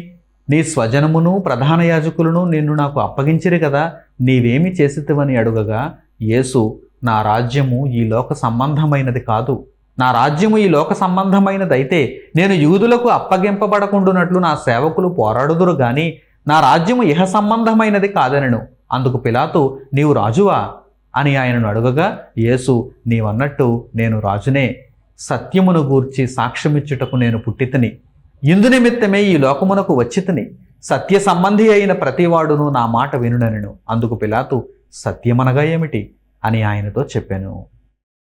ఈ సందర్భం చక్కగా ఈ ప్రశ్నకు సమాధానాన్ని ఇస్తుంది. ప్రశ్నలు అడుగుతున్నటువంటి ప్రతి ఒక్కరు కూడా, అంటే యేసు రాజ్యం లౌకికంగా, భౌతికంగా భూమి మీద కనిపించాలి కదా అనుకునేటువంటి ప్రతి ఒక్కరు కూడా పిలాతు తెగకు సంబంధించిన వారు, పిలాతు ఆలోచనల్లో ఉన్నారు. ఇక్కడ పిలాతుకు ఇంకెంత చెప్పినా ఏమీ అర్థం కాదు. యేసు ప్రభువు అందుకే చెబుతున్నారు, కనీసం ఈ పిలాతైనా మారతాడేమోనని చెబుతున్నారు. కానీ పిలాతుకు అర్థమవుతుందా? లోక సంబంధమైన అధికారపు ముసుగులో మునిగిపోయి ఉన్నాడు పిలాతు. ఏమర్థమవుతుంది? ఈరోజు ఒక మంత్రికి కానీ, మన చుట్టూ ఉన్నటువంటి ప్రస్తుతం ఉన్నటువంటి మంత్రులకు కానీ, లేక ఇంకా పెద్ద పెద్ద అధికారులకు కానీ, రాజులకు కానీ, ప్రధానులకు కానీ, అధ్యక్షులకు కానీ దేవుని మాటలు చెప్పండి, దేవుని రాజ్యమును గురించి చెప్పండి, వారికి ఎంత హేళనగా ఉంటుందంటే, ఎందుకంటే అధికారపు ముసుగు, అధికారపు మత్తు. నిజానికి వారేమీ పైనుంచి ఊడిపడిన వారు అయితే కాదు. మీకు తెలుసా విషయం, అందరికీ తెలుసా విషయం. ఈరోజు ఒక అధ్యక్ష పదవిలో ఉన్నాడండి, ఈరోజు ఒక రాజు పదవిలో ఉన్నాడండి, ఈరోజు ఒక మంత్రి అండి, వీరు పైనుండి ఊడిపడ్డారండి, ప్రత్యేకంగాను మానవజాతికి సంబంధించిన వారు కాదండి అంటారా? అందరూ మనుషుల్లో వారు కూడా ఒకరే. అయితే వారి యొక్క తెలివిని ఉపయోగించి, కుయుక్తును ఉపయోగించి అప్పుడప్పుడు అనేకమైనటువంటి అక్రమ మార్గాల ద్వారా కూడా అధికారాలను పొందుతూ ఉండవచ్చు. ఒకసారి అధికార పీఠం ఎక్కిన తర్వాత ఇక వారు ఎవరి మాట వినరు. ముందుగా దేవుని మాట అసలే వినరు. దేవుని మాట అసలే వినరు. ఎందుకంటే దేవుడు ఏమని చెబుతాడు? న్యాయంగా ఉండమని చెబుతాడు, నీతి మార్గంలో నడుచుకోమని చెబుతాడు, అక్రమం జోలికి వెళ్ళొద్దని చెబుతాడు. అలా ఉంటే అసలు వారు ఈరోజు ప్రస్తుతం ఆ పదవుల్లో ఉండగలరంటారా? ఈరోజు రాజకీయం చేయగలరంటారా? ఈరోజు రాజకీయం అంతా దేనితో నిండిపోయింది? అబద్ధాలు, కుట్రలు, అక్రమాలు, హత్యలు, వీటన్నిటితో నిండిపోయింది. ఇది అందరూ ఒప్పుకున్నా ఒప్పుకోకపోయినా అందరికీ తెలిసినటువంటి నిజం. పైకి చెప్పరేమో కానీ, పైకి ఒప్పుకోరేమో కానీ అందరికీ తెలిసినటువంటి నిజం. అందరికీ తెలిసినటువంటి నిజం. నటించకుండా న్యాయాన్ని మాట్లాడమంటే కనుక ప్రతి ఒక్కరూ ఇలాగే మాట్లాడతారు. నటించి మాట్లాడమంటే మాత్రం పొగుడుతారు, ముఖస్తుతి చేస్తారు. ఆనాడు పిలాతు కూడా అధికారపు మత్తులో, అధికారపు ముసుగులో యేసుక్రీస్తు ప్రభు బంధించి ఉండటాన్ని బట్టి హేళనగా మాట్లాడుతున్నాడు. నీవు రాజువా అంటున్నాడు. నీవు రాజువా? నీవు యూదుల రాజువా? నీ అంతటా నీవే అడుగుతున్నావా? నీ అంతటా నీవే పరిశోధించి అడుగుతున్నావా? లేక ఇతరులు నీతో చెబితే అడుగుతున్నావా అని యేసుక్రీస్తు ప్రభు కపటం లేకుండా న్యాయంగా అడిగారు. అప్పుడు నేను యూదుడనేంటి? నేను యూదుడనా ఏమి? ప్రధాన యాజకులు యూదులు నిన్ను నాకు అప్పగించారు. నీలో నాకు ఏ దోషం కనిపించడం లేదు. నిన్ను శిక్షించడానికి ఏ దోషం కనిపించడం లేదు. వారు మోపుతున్నటువంటి నేరం ఏంటంటే నీవు యూదుల రాజువు అని నీవు చెప్పుకుంటున్నట్టుగా వారు నేరం మోపుతున్నారు. నీవు యూదుల రాజువా అని యేసుక్రీస్తు ప్రభువును పిలాతు అడిగాడు. అప్పుడు ప్రభువారు ఆ పిలాతు కన్నులు తెరుచుకుంటాడని, ఆ పిలాతు కోసమే కాదు, ఈరోజు మనం కూడా మాటలు చదువుతున్నాం, మన కన్నులు తెరవబడతాయని కూడా ఆయన చెప్పారు, విషయాన్ని తెలియజేశారు. నా రాజ్యము ఈ లోక సంబంధమైనది కాదు, ఇహ సంబంధమైనది కాదు. ఈ లోక సంబంధమైనది అయితే లోకపరంగా నేను సైనికులను తయారు చేసుకుని ఉందును. లోక సంబంధంగా నేను సైనికులను తయారు చేసుకుని ఉందును. నా సేవకులు వచ్చి అసలు నన్ను ఇలా బంధించనిస్తారా? వారు పోరాడతారు కదా, వారు పోరాడతారు కదా. ఏది నా వెనక ఎవరున్నారు? నా వెనక ఎవరున్నారు చూపించు. దేవుని రాజ్యానికి ప్రారంభంలో మొట్టమొదట అడుగుపెట్టేటువంటి పేతురును గూర్చి కూడా ఈరోజు ఆలోచించడానికి పేతురు అక్కడ కనిపించడం లేదు. యేసు ఎవరో నాకు తెలియదు అని, యేసును ఎరుగును అని అతడు ఆ పరిస్థితులకు లొంగిపోయి వెనక్కి వెళ్ళిపోయాడు. ఆ తర్వాత సంతాపపడి ఏడ్చాడు. యేసు వెనక ఇప్పుడు ఎవరున్నారు? యేసును అక్కడ ఆ బంధకములలో నుండి విడిపించటానికి పోరాడటానికి ఎవరున్నారు? ఎవరూ లేరు. రాజొక్కడే మిగిలాడు అక్కడ. మరి ఏరి నీ సేవకులు? నా రాజ్యము ఈ లోక సంబంధమైనది కాదు గనక నా సేవకులు ఇక్కడ కనిపించడం లేదు. లోక సంబంధమైనటువంటి కత్తులు, బల్లెములు, యుద్ధ సామాగ్రి నేను వారికి ఇవ్వలేదు. దేవుని మాటలనిచ్చాను, సత్యమునిచ్చాను. నేను సత్యమందు లోకములో దేవుని రాజ్యమును స్థాపించడానికి వచ్చాను. సత్యమే వారి ఆధారం, వాక్యమే వారి ఆధారం. వారి యుద్ధ సామాగ్రి అంతా వాక్యమే, వారి జీవనం అంతా వాక్యమే, వారి బ్రతుకులలో ప్రతి విషయంలో కూడా వాక్యమే. అప్పుడు పిలాతు అర్థంగా అడుగుతున్నాడు, సత్యమా? సత్యం అంటే ఏమిటి అంటున్నాడు అమాయకుళ్ళ. ఎందుకంటే ఆ పిలాతుకు తెలిసిందే అంతా, కత్తి, బల్లెం, ఒక సైనికుడు, కుట్ర, కుతంత్రం, ఇవే తెలుసు. ఒక అధికారిగా రాచరికంలో ఉండాలంటే, రాజకీయం చేయాలంటే ఇవి ఉండాలి కానీ, అనగా కుట్ర, కుతంత్రం ఉండాలి కానీ, దుర్మార్గత, అవినీతి ఉండాలి కానీ, ఈ సత్యం ఏంటి అంటున్నాడు. ఈ సత్యంతో పనేంటి రాజుకి అంటున్నాడు. ఇంక వాడికి ఏమర్థమవుతుంది? ఆ పిలాతుకి ఏమర్థమవుతుంది? ప్రియులారా, యేసుక్రీస్తు ప్రభువు సత్యము ద్వారా, సత్యమును బట్టి, సత్యమును ఒక పునాదిగా వేసి దేవుని రాజ్యమును ప్రారంభించారు. ఆ రాజ్యానికి ఆయన రాజు తన స్వరక్తం ఇచ్చి ఆయన ఆ రాజ్యంలోని ప్రతి ఒక్కరిని కొన్నారు. ఈరోజు నేను దేవుని రాజ్యంలో ఆయన రక్తము చేత కొనబడ్డాను. మీరందరూ ఆయన రక్తం చేత కొనబడ్డారా? ఆయన రాజ్యంలో ఉన్నారా? ఆయన రాజ్యంలో ఉండడం అంటే ఎంత గొప్ప విషయమో తెలుసా? దావీదు యొక్క రాజ్యమును నిరంతరము, నిత్యము ఉండేలా దేవుడు వాగ్దానం చేశాడు కనుక ఆ రాజ్యంలోనికి మనం ప్రవేశిస్తున్నాం. ఆత్మ సంబంధమైన రాజ్యంలోనికి మనం ప్రవేశిస్తున్నాం. దానియేలు ప్రవక్త ద్వారా దేవుడు ముందుగా తెలియజేసిన మాట నెరవేరింది. ఆ మాటను ఇప్పుడు మీరు చూడండి. దానియేలు గ్రంథము 2వ అధ్యాయము 44వ వచనం.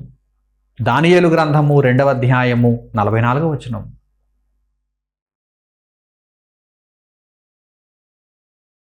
ఆ రాజుల కాలములలో పరలోకమందున్న దేవుడు ఒక రాజ్యమును స్థాపించును, దానికెన్నటికి నీ నాశనము కలుగదు. ఆ రాజ్యము దాని పొందిన వారికి గాక మరెవరికి నీ చెందదు. అది ముందు చెప్పిన రాజ్యములన్నిటినీ పగులగొట్టి నిర్మూలము చేయును గాని అది యుగముల వరకు నిలుచును. ఆ రాజుల కాలములో అంటే ఏ రాజులు? ప్రపంచాన్ని ఏలినటువంటి మహాసామ్రాజ్యాల కాలంలో. చిట్ట చివరి మహాసామ్రాజ్యం ఏంటి? ప్రపంచమంతటిని ఏలిన చిట్ట చివరి మహాసామ్రాజ్యం ఏంటి? రోమా సామ్రాజ్యం. ఆ రాజుల కాలములలో దేవుడు పరలోకమందున తండ్రి ఒక రాజ్యాన్ని స్థాపిస్తాడు. ఆ రాజ్యానికి తన కుమారుడే రాజు. ఆయన తన స్వరక్తమిచ్చి దేవుని కొరకు ప్రజలను కొని ఆ రాజ్యంలో ఉంచుతాడు. దానికి ఎన్నటికీ నాశనము లేదు. నాశనము లేని రాజ్యము, ఆ రాజ్యమునకు ముందు వచ్చిన రాజ్యములన్నిటినీ తలదన్ని విశ్వవ్యాప్తమై నలుమూలలకు వ్యాపించి అనేక మందిని ఆ రాజ్యంలోనికి చేరుస్తుంది. ఆ రాజ్యంలో ఉండేవారు ఎవరు? ఆ రాజ్యంలో ఉండే ప్రతి ఒక్కరూ ఎవరు అంటే, ఎవరైతే ఆ రాజ్యమును పొందుతారో వారు. దానిని పొందిన వారికి తప్ప ఆ రాజ్యం మరెవరికని చెందదు. అంటే ఆ రాజ్యము ఎవరైతే దేవుని చేత కొనబడ్డారో వారికి సంబంధించినది. బాగా అర్థం చేసుకుంటున్నారా? అంటే దేవుని రాజ్యంలోనికి ఏదో అక్రమంగా ప్రవేశించేద్దామంటే కుదరదు. ఒక భూభాగంలోనికి అక్రమంగా ప్రవేశించేసి ఏదో ఆధార్ కార్డు లేకపోతే ఎక్కడో ఒక పాస్పోర్ట్ సంపాదించేసుకుంటే ఆ దేశపు పౌరసత్వం వచ్చేయచ్చు. ఒకవేళ లోక సంబంధంగా అయితే ఏదో ఒక దేశ పౌరసత్వం వచ్చేస్తుంది ఎలాగోలా. కానీ దేవుని రాజ్యంలో అలా రాదు. ఎలా వస్తుంది? దేవుని రక్తము చేత కొనబడితే వస్తుంది. అందుకే ఆ రాజ్యము ఎవరికి చెందినది, ఎవరికి సంబంధించినది, ఎవరుంటారు ఆ రాజ్యంలో? ఆ రాజ్యమును ఎవరైతే పొందుతారో, ఆ రాజ్యం ఎవరినైతే కోరుకుంటుందో, ఆ దేవుని రక్తము చేత ఎవరైతే కొనబడతారో వారు ఆ రాజ్యంలో ఉంటారు. వారు ఆ రాజ్యంలో ఉంటారు. కనుక దేవుని రాజ్యమును గురించినటువంటి చక్కని సంగతులు ఇవన్నీ. వీటి మీద సరైన అవగాహన మీకు ఉంటే దేవుని రాజ్యంలో ఇప్పుడే ప్రవేశించాలనేటువంటి అభిలాష మీకు ఉంటుంది. ఒకవేళ మీరు ప్రవేశించిన వారైతే కనుక యేసు రక్తము చేత కొనబడి బాప్తిస్మము ద్వారా దేవుని రాజ్యంలో ప్రవేశించిన వారైతే ఎన్నటికీ రాజ్యములో నుండి బయటకు వెళ్ళిపోకుండా ఉండాలనేటువంటి తృష్ణ కూడా మీలో ఉంటుంది. అటువంటి ఆలోచనతో మనం బ్రతకాలి. ఎందుకంటే దేవుని రాజ్యం అంత గొప్పది, నిత్యము నిలిచేది. మనం నిత్యం బ్రతకటానికి ఆ రాజ్యంలో చేర్చబడ్డాము. ఇప్పుడు యేసు రాజ్యం ఎక్కడా? అసలైన ప్రశ్న. ఎక్కడుంది ఇప్పుడు? భూమి మీద ఉందా? పరలోకంలో ఉందా? పరదేశంలో ఉందా? ఎక్కడుంది? దేవుని రాజ్యం ఎక్కడుంది? దేవుని రాజ్యం ముల్లోకాలలో విస్తరించుంది ప్రస్తుతానికి. Top secret. మీరంతా నేర్చుకోవాలి, అర్థం చేసుకోవాలి, దీనిని మీ హృదయాలలో భద్రపరుచుకోవాలి. యేసు రాజ్యం ఎక్కడుంది? ప్రస్తుతం ఎక్కడుంది అని అడుగుతున్నారా? పరలోకంలో ఉంది, భూలోకంలో ఉంది, పాతాళలోకంలోనూ ఉంది. యేసు రాజ్యం పరలోకంలో ఎలా ఉంది? ఇంకా పరలోకంలోనికి ఎవరు ప్రవేశించలేదు కదా. యేసు రాజ్యం పరలోకంలో ఎలా ఉంది? అక్కడ రాజు ఉన్నాడు. దేవుని కుడిపార్శ్వమున రాజు ఉన్నాడు. సర్వాధికారమును కలిగిన రాజు ఉన్నాడు. కనుక రాజు లేకపోతే రాజ్యం ఏంటి? రాజు లేకుండా రాజ్యం ఏంటి? లేదు కదా. రాజు ఎక్కడున్నాడో అక్కడ రాజ్యానికి సంబంధించిన ఆనవాళ్ళు ఉన్నాయి. రాజు ఎక్కడున్నాడు? పరలోకంలో ఉన్నాడు. మృతులలో నుండి లేచిన వాడై దేవుని కుడిపార్శ్వమున ఆసీనుడై ఉన్నాడు. రెండవ రాకడలో ఆయన రాజ్యమంతటిని పరలోకానికి తీసుకుని వెళ్ళటానికి సిద్ధపడుతున్నాడు. దేవుని రాజ్యం ఎక్కడుంది అంటే పరలోకంలో దేవుని రాజ్యానికి రాజు ఉన్నాడు. రైట్. భూలోకంలో ఎక్కడుంది? భూమి మీద దేవుని కొరకు బ్రతుకుతున్న వారే దేవుని రాజ్యం. అందులో నేనున్నాను, మీరందరూ ఉండాలని కోరుకుంటున్నాను. భూమి మీద దేవుని కొరకు బ్రతుకుతున్నవారు దేవుని రాజ్యంలో ఉన్నవారు. అంటే భూమి మీద దేవుని రాజ్యం ఎక్కడుంది? దేవుని పిల్లలు ఎక్కడైతే దేవుని కొరకు బ్రతుకుతున్నారో, వారు ఎక్కడైతే సంచరిస్తున్నారో, వారు ఎక్కడైతే దేవుని పనిని చేస్తున్నారో, వారు ఎక్కడైతే మనుగడ కలిగి ఉన్నారో అక్కడ దేవుని రాజ్యం ఉంది. భూమి మీద ఉంది, ఈ లోకంలో ఉంది. మొదటి లోకంలో పరలోకంలో రాజున్నాడు కనుక అక్కడ దేవుని రాజ్యం ఉంది. ఇక్కడ రెండవ లోకంలో, భూమి ఉన్న లోకంలో, భూమి మీద దేవుని కొరకు బ్రతుకుతున్నవారు దేవుని పని చేస్తున్నారు కనుక ఇక్కడ దేవుని రాజ్యం ఉంది. అలాగే పాతాళ లోకంలో, మూడవ లోకంలో, పరదైసు అనే నెమ్మది పొందే స్థలములో హేబెలు మొదలుకొని నీతిమంతులైనటువంటి ప్రతి ఒక్కరూ మరణించి సేదతీరుతున్నారు గనక, విశ్రాంతి పొందుతున్నారు గనక, నెమ్మది పొందు స్థలంలో ఉన్నారు గనక అక్కడ కూడా దేవుని రాజ్యంలో ఉన్నవారు ఉన్నారు గనక దేవుని రాజ్యం అక్కడ ఉంది. దేవుని రాజ్యం అక్కడ ఉంది. అయితే భూమి మీదను పాతాళ లోకములో పరదేశులోనూ దేవుని రాజ్యము తాత్కాలికంగా మాత్రమే ఉంటుంది. శాశ్వత చిరునామా పరలోకం. అందుకే పౌలు గారు మా శాశ్వతమైన పౌరస్థితి పరలోకమందున్నది అన్నారు. మా శాశ్వతమైన పౌరస్థితి పరలోకమందున్నది. తాత్కాలికంగా మనం ఎక్కడున్నాం? భూమి మీద ఉన్నాం, దేవుని రాజ్యంలో ఉన్నాం. తాత్కాలికంగా శరీరాన్ని విడిచిపెట్టిన నీతిమంతులు ఎక్కడున్నారు? పరదేశంలో ఉన్నారు, వారు దేవుని రాజ్యంలో ఉన్నారు. ఇప్పుడు దావీదు దేవుని రాజ్యంలో ఉన్నాడు.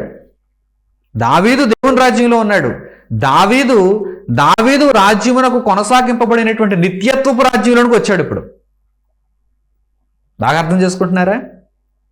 దావీదు భూమి మీద బ్రతుకున్నప్పుడు దేవుడు దావీదుకి ఇచ్చినటువంటి మాట ఏంటి? దావీదుకు చెప్పినటువంటి సంగతి ఏంటి? నీ రాజ్యం నిరంతరం ఉంటుంది అన్నాడు. ఆ నిరంతరం ఉండే రాజ్యంలో ఇప్పుడు దావీదు కూడా ఒక రాజుగా, యాజకుడుగా ఉన్నాడు. బాగా అర్థం చేసుకుంటున్నారా? ఆలోచిస్తున్నారా? నీతిమంతుడైన హేబెలు మొదలుకొని ఇదిగో నేటి వరకు మరణించిన నీతిమంతులందరూ దేవుని రాజ్యంలో ఉన్నవారు కదా. వారికి నాశనం లేదు, వారి ఆత్మలకు నాశనం లేదు. వారు నిత్యత్వపు ఫలం పొందటానికి పరదేశంలో సేదతీరుతున్నారు, నెమ్మది పొందుతున్నారు. వారందరూ కూడా దేవుని రాజ్యానికి సంబంధించిన వారే. దేవుని రాజ్యానికి సంబంధించిన వారు ఎక్కడుంటే అక్కడ దేవుని రాజ్యం ఉన్నట్టు. దేవుని రాజ్యానికి సంబంధించిన వారు ఎక్కడుంటే అక్కడ దేవుని రాజ్యం ఉన్నట్టు. ఒకవేళ మీకు ఈ మాటను జీర్ణించుకోవడానికి కొంత సమయం పట్టచ్చు, ఎందుకంటే మీకు అంత జ్ఞానం ఉందని నేను అనుకోవటం లేదు. ఈ విషయాలన్నీ మీకు బాగా అర్థమైతే తప్ప ఈ మాటలను మీరు ఒప్పుకోలేరు. అందుకే మీకు పరిశుద్ధ గ్రంథంలో ఆధారాన్ని చూపిస్తున్నాను. ఇప్పుడు మీకున్నటువంటి ఆ చిన్నపాటి సందేహాన్ని కూడా, అంటే దేవుని రాజ్యానికి సంబంధించిన వారు ఎక్కడ ఉంటే అక్కడ దేవుని రాజ్యం ఉండడం ఏంటంటే నాకు అర్థం కాలేదని మీరు అంటారా? అయితే దానికి కూడా ఒక చక్కని ఆధారాన్ని చూపిస్తాను. అది పటాపంచలైపోతుంది, ఆ అనుమానం కూడా నివృత్తి అయిపోతుంది. చక్కగా పరిశుద్ధ గ్రంథంలో మీరు చూడండి. లూకాసు వార్త 17వ అధ్యాయము 20వ వచనం నుంచి, లూకాసు వార్త 17వ అధ్యాయము 20వ వచనం నుంచి మనం చూడగలిగితే యేసుక్రీస్తు ప్రభువును పరిసయ్యులు అడుగుతున్నారు ఇదే ప్రశ్న. నీ రాజ్యం ఎక్కడుంది? దేవుని రాజ్యం ఎక్కడుంది? మేము చూడాలనుకుంటున్నాం. ఎలా ఉంటుంది? చూడాలనుకుంటున్నాం. చూడండి, ఇప్పుడు మీకు కూడా సందేహం ఉంటే ఆ మాటలను చూడండి. లూకాసు వార్త 17వ అధ్యాయము 20వ వచనం నుంచి పరిశుద్ధ గ్రంథంలో చూడండి.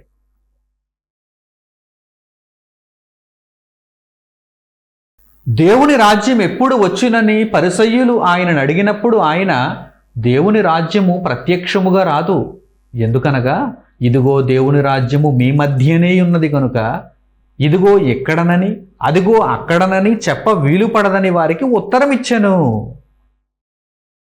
పరిసయ్యులు పైపైన చూద్దాం అనుకుంటున్నారు దేవుని రాజ్యాన్ని. అంటే దేవుని రాజ్యం వచ్చేస్తే, ఇప్పుడు కూడా చాలామంది అమాయకులు దేవుని వాక్యాన్ని చదువుకుంటున్నా సరే ఇంకా దేవుని రాజ్యాన్ని గురించి సరైనటువంటి అవగాహన లేనటువంటి అమాయకులు ఈరోజు భూమి మీద ఎందరో ఉన్నారు.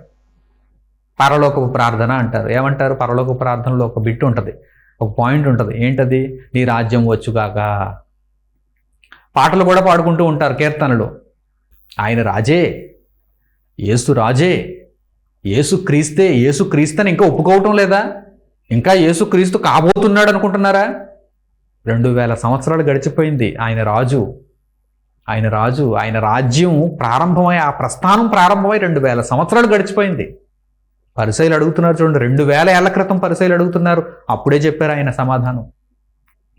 దేవుని రాజ్యం ఎప్పుడు వచ్చునని పరిసయ్యులు అడిగినప్పుడు ప్రత్యక్షంగా దాన్ని చూస్తే ఇక విశ్వాసంతో సంబంధమే ఉందయ్యా. ప్రత్యక్షంగా దేవుని రాజ్యాన్ని చూస్తే ఇక విశ్వాసంతో సంబంధమే ఉంది. విశ్వాసం అనేటువంటి పదానికి అక్కడ వాల్యూ ఉంటుందా? అక్కడ దాని అవసరత ఉంటుందా? ఇప్పుడు దేవుని రాజ్యాన్ని దేవుడు వచ్చి స్థాపించాడు అనుకోండి, దేవుని రాజ్యాన్ని దేవుడు వచ్చి చూపిస్తున్నాడు అనుకోండి, ఎవరు వెళ్ళరండి ఆ దేవుని రాజ్యంలోనికి? భూమి మీద మనుషుల్లో ఎవరు వెళ్ళరండి? రాజు మొదలుకొని భూమి మీద లోక సంబంధమైనటువంటి రాజు, ప్రధాని, మంత్రి, ప్రతి ఒక్కడు, అక్కడి నుంచి మొదలుకొని బేదవాడి వరకు ప్రతి ఒక్కరు లైన్ కట్టేస్తారు. చిన్న వ్యాధి వస్తేనే ఆ వ్యాధికి మందు ఎక్కడ దొరుకుతుందని ఎక్కడ పడితే అక్కడ తిరిగేస్తూ, ఎక్కడ దొరికితే అక్కడ ఏ మందు పడితే ఆ మందు తినేసినటువంటి ప్రజలు దేవుని రాజ్యం ప్రత్యక్షంగా వస్తే అందులోనికి దూరిపోవడానికి ప్రయత్నం చేయరా? దేవుని రాజ్యం అలా ప్రత్యక్షంగా వస్తుందా? కొంచెం బుర్ర వాడాలి. బైబిల్ చదువుతున్న వారికి ఈరోజు బుర్ర లేదు. చాలామందికి బైబిల్ చదువుతున్న వారికి బుర్ర లేదు. ఎలాంటి వారికి? అందరికీ కాదు. ఎలాంటి వారికి బుర్ర లేదంటే, 1000 ఏండ్ల పరిపాలన జరగటానికి దేవుడు సిద్ధం చేస్తున్నాడు, రంగం సిద్ధం చేస్తున్నాడు. 1000 ఏండ్ల పరిపాలన ప్రత్యక్షంగా మాకు కనిపిస్తుంది. ఆ 1000 ఏండ్ల పరిపాలనలోనికి మేము వెళ్ళాలి. 1000 ఏండ్ల పరిపాలన అని చెప్పి దేవుడు బోర్డు పెట్టి యేసుక్రీస్తు ప్రభు ఒక రాజుగా అందులో ఉంటే ఎవరు వెళ్ళరు చెప్పండి? సాతాను వచ్చి ముద్ర వేసేస్తాడు. ఆ ముద్ర మనం వేయించుకోకూడదు. ముద్ర ఆల్రెడీ వేసేసాడు రా నాయన. మీ ఆలోచనలు పాడైపోయాయి, మీ క్రియలు పాడైపోయాయి అంటే ముద్ర పడిపోయిందిరా నాయన, మేలుకోండిరా నాయన. ఇంకెప్పుడు మేలుకుంటారు? ఇంకెప్పుడు మీరు కళ్ళు తెరుచుకుంటారు? ఇక ఈ తప్పుడు విధానాలతోనే, ఈ తప్పుడు ఆలోచనలతోనే, ఈ ముసుగులోనే ఉండిపోతారా?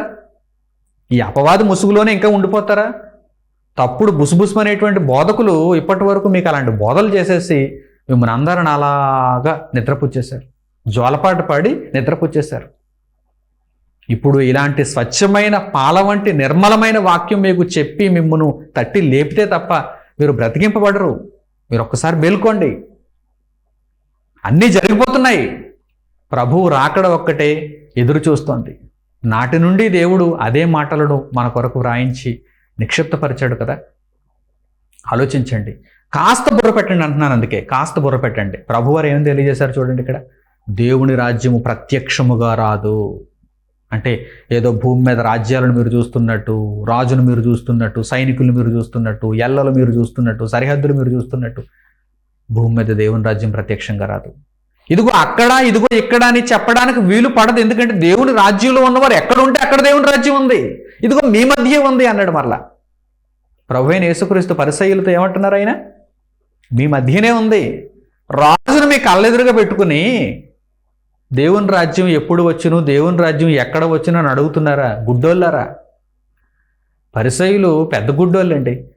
ఈరోజు వారికి పిల్లలండి వీరందరూ. ఆ గుడ్డోళ్ళకి ఈ గుడ్డోళ్ళందరూ పిల్లలు. దేవుని రాజ్యం ఈరోజు మనుషుల మధ్య ఉంటే చూడలేకపోతున్నారు, కనుగొనలేకపోతున్నారు, అందులో ప్రవేశించలేకపోతున్నారు. మీ బ్రతుకులు మార్చుకుని దేవుని కొరకు బ్రతకమనే కదా దేవుడు చెబుతున్నాడు. దేవుని రాజ్యంలోనికి రావడం అంటే ఏంటి? దేవుని రక్తము చేత మీరు కొనబడి మీ బ్రతుకును శుద్ధీకరించుకొని పరిశుద్ధంగా మీరు మీ బ్రతుకును దేవుని మార్గంలో కొనసాగించుకోవడమే కదా దేవుని రాజ్యంలో ఉండడం అంటే. అంతకు మించి ఏదైనా ఉందా? కానీ ఈ విషయాన్ని గ్రహించక లోకమందున్న బ్రతుకే మాకు కావాలి అనుకుంటూ ఏదో వారంలో ఒకరోజు కొన్ని గంటల సేపు మేము అక్కడికి వచ్చి కూర్చోమంటే కూర్చుంటామండి, పాట పాడమంటే పాడతామండి, తోచింది ఇచ్చామంటే ఇచ్చేస్తామండి. కానీ దేవుని రాజ్యంలో ఉంటూ మా బ్రతుకునంతా దేవుని రాజ్యానికి అంకితం చేసుకోమంటే ఎక్కడండి బాబు అంటారా? అయితే మీకు పాతాళ మందలి నరకమే గతి. ఇక దానికి తిరుగులేదు. పాతాళ మందలి నరకంలోనికి మీరు వెళ్ళిపోవాలంతే. మీరు దేవుని కొరకు బ్రతకటానికి నిర్ణయించుకొని మీ బ్రతుకునంతా దేవుని రాజ్యంలో గడపటానికి మీరు అంగీకరిస్తేనే పరలోకానికి వెళ్ళటానికి మీరు అర్హులు. ప్రభువైన యేసు చెప్పిన మాటను వినండి, అర్థం చేసుకోండి. దేవుని రాజ్యం ప్రత్యక్షముగా రాదు, అది మీ మధ్యనే ఉన్నది. రాజు మీ కళ్ళ ముందు ఉన్నాడు అంటున్నాడు ఆ రోజు యేసుక్రీస్తు ప్రభు. రాజు మీ ఎదురుగా ఉన్నాడు, ఆ రాజ్యానికి రాజు. కనుక దేవుని రాజ్యమును గూర్చి చెప్పబడినటువంటి ఈ విశేషమైనటువంటి సంగతులన్నిటినీ హృదయమందు భద్రపరుచుకున్న వారై ఇదిగో ప్రస్తుతం దేవుని రాజ్యంలో మీరున్నారా లేదా అనేది ప్రశ్న. ఆ దేవుని రాజ్యంలో ఉన్నవారైతే గనక ఆ రాజ్యంలో నుండి బయటకు వెళ్ళిపోకుండా జాగ్రత్త పడండి. ఈ రాజ్యం అంతటిని, పరలోకంలో రాజు ఉన్నాడు కదా, ఆ రాజు మరలా వస్తున్నాడు. భూమి మీద విస్తరించి ఉన్నటువంటి ఈ రాజ్యాన్ని, పరదేశులో సేదతీరుతున్నటువంటి ఆ రాజ్యాన్ని కలిపి, అందుకే దెసలోనికీయులు పౌలు గారు రాసిన మొదటి పత్రికలో ఈ విషయాలన్నీ కూడా తెలియజేస్తారు. ఆర్భాటముతోనూ, మహా శబ్దముతోనూ, ప్రధాన దూత శబ్దముతోనూ, బూరధ్వనితోనూ ప్రభువైన యేసు రెండవ రాకడలో తిరిగి వస్తారు. మొదట ఎవరు లేస్తారు? మొదట ఆ వరుసలో ఎవరు ఉంటారు? హేబెలు మొదలుకొని నీతిమంతులైన వారందరూ యేసుక్రీస్తు ప్రభువునందు మరణించిన ప్రతి ఒక్కరు కూడా మొదట లేస్తారు. ఆ తర్వాత భూమి మీద సజీవులై ఉన్నవారు వెళతారు. అంటే ముందు అక్కడ రాజ్యం మొదట చేర్చబడుతుంది, ఆ తర్వాత వెనక భూమి మీద ఉన్న రాజ్యం ఆ వరుసలో చేర్చబడుతుంది. ఇదంతా దేవుని రాజ్యముగా తండ్రి అయిన దేవునికి యేసుక్రీస్తు ప్రభు అప్పగిస్తాడు. ఆయన రాజు కదా, ఆ బాధ్యతను అక్కడతో ఆయన పూర్తి చేస్తాడు, దేవునికి అప్పగిస్తాడు. ఈ విషయాన్ని ప్రకటన గ్రంథంలో చెప్పారు. తండ్రి అయిన దేవుని కొరకు ఆయన స్వరక్తమిచ్చి సంపాదించాడు ఈ సంఘాన్ని అని ప్రకటన గ్రంథంలో పెద్దలు అందుకే ప్రభువును గురించి అక్కడ మాట్లాడుతూ తెలియజేశారు. కనుక ఈ విషయాలన్నీ మీకు బోధపడితే కనుక దేవుని రాజ్యంలో ఉండటం చాలా అవసరమైనటువంటి సంగతి. అందుకొరకు ప్రభువైన యేసు రక్తంలో మీ పాపములన్నీ కడిగి వేసుకొని దేవుని కొరకు ప్రభువైన యేసు పేరిట మీరు బ్రతకాలని హృదయపూర్వకంగా కోరుకుంటూ దేవుని వాక్యమును ఇంతటితో ముగిస్తున్నాను. తండ్రి అయిన దేవునికి ప్రార్థనలో ఏకీభవించండి. మహోన్నతుడును మహాపరిశుద్ధుడునైన మా కన్న తండ్రి, మమ్మను క్రీస్తు రాజ్యంలో ఉంచుటకు మీరు చూపినటువంటి ఈ చొరవ, మీరు అనుగ్రహించినటువంటి కృప, మీరు దయచేసినటువంటి దయ తండ్రి, వీటన్నింటి నిమిత్తము మీకు మా హృదయపూర్వకమైన కృతజ్ఞతాస్తుతులు చెల్లిస్తున్నాము తండ్రి. ప్రవక్తల చేత మీరు ముందుగా పలికించి మీ కుమారుడైన యేసును పంపించి ఆయనతో తండ్రి ఈ భూమి మీద నిష్కలంకమైనటువంటి బ్రతుకును బ్రతికింపచేసి మా కొరకు తండ్రి పాపక్షమాపణను దయచేసి ఆయన రక్తము చిందించుట ద్వారా మా బ్రతుకులను నాయన నిత్యత్వములో కాపాడుట కొరకు మీరు రచించిన సంకల్పమును బట్టి మీ కృతజ్ఞతలు నాయన తండ్రి. యేసుక్రీస్తు రాజ్యంలో మేము పాలిభాగస్థులముగా ఉండి నిత్యము ఆ రాజ్యములో కొనసాగుతూ మీరు దావీదుకు తెలియజేసినటువంటి ఆ మాటను తండ్రి కొనసాగిస్తున్నందుకు మీకు స్తుతులు చెల్లిస్తూ, ఆ రాజ్యంలో మేము కూడా ఉన్నందుకు సంతోషిస్తూ, ఆ రాజ్యంలో నుండి మేము వేరైపోకుండా చివరి వరకు భద్రముగా కాపాడుకొనుటకు మమ్మను మేము కాపాడుకుంటూ అనేకులను తండ్రి ఆ యావత్తు మందను గూర్చి నాయన మేము ప్రయాసపడుతూ అనేక మందిని ఆ రాజ్యంలోనికి చేర్చుతూ భూమి మీద మీరు ఇచ్చిన పనిని నమ్మకంగా నెరవేర్చుకొనగలుగుటకు సహాయం అనుగ్రహించమని మిమ్మల్ని కోరుకుంటూ, ఈ వాక్యము అనేకులలో తండ్రి కనువిప్పును కలుగు చేసి మారు మనస్సును తండ్రి రప్పించి మీ కొరకు బ్రతికింప చేయుటకు వారి మెత్తని హృదయములలో ఈ వాక్యము ఫలవంతమైన విత్తనముగా విత్తబడుటకు సహాయం చేయమని మిమ్మల్ని వేడుకుంటూ మా ప్రార్థనా విన్నపములను మా ప్రభువును రక్షకుడునైన యేసుక్రీస్తు వారి పేరిట మిమ్మల్ని అడుగుచున్నాను తండ్రి, ఆమేన్. మన తండ్రి అయిన దేవుని ప్రేమ, మన రక్షకుడైన యేసుక్రీస్తు వారి కృప, పరిశుద్ధాత్ముని అన్యోన్య సహవాసము మనందరికీ సదాకాలము తోడే నడిపించునుగాక, ఆమేన్. అందరికి వందనములు, సెలవు.